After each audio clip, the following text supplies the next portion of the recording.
We are upping the complexity of our application and therefore our tests. Now we need to insert some stubbing in here. Let's see if things can go well this time. I have a start subscription method, and that is going to work with our billing process, and that's going to start things off. That means we need some billing information sent in.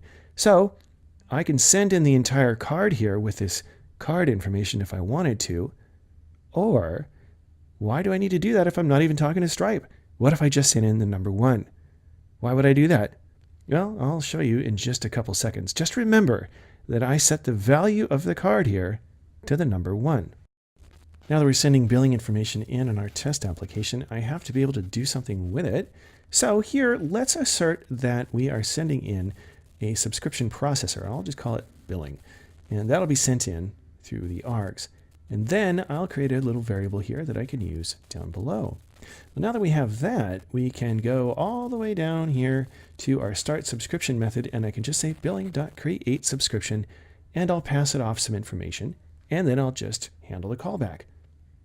The only thing I need to do now is I just need to format the date that our createSubscription method expects to see. And there it is. We're going to concatenate the first and the last. We're going to send in an email, and for the plan, I'll just send in the selected role.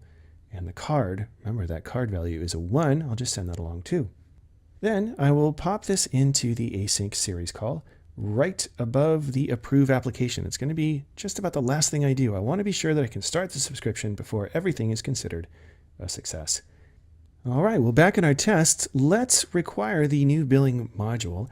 And then down below here, I will new it up, and I'll pass in a fake key. Now that's critical.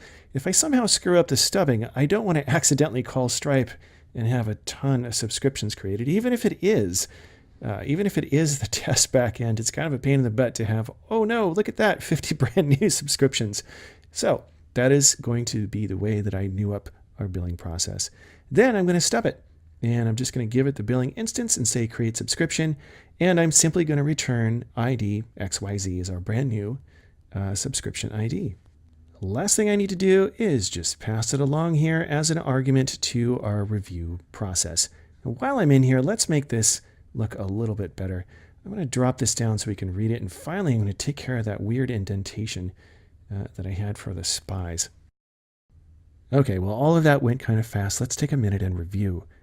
I've created a brand new billing process that abstracts the call to the Stripe API, and I've put it into a module called billing. Here I'm newing it up, and I'm passing in a fake Stripe key. And I'm doing that because, just in case I stub this thing in the wrong way, I don't want to have a bunch of messy data up on our Stripe test server.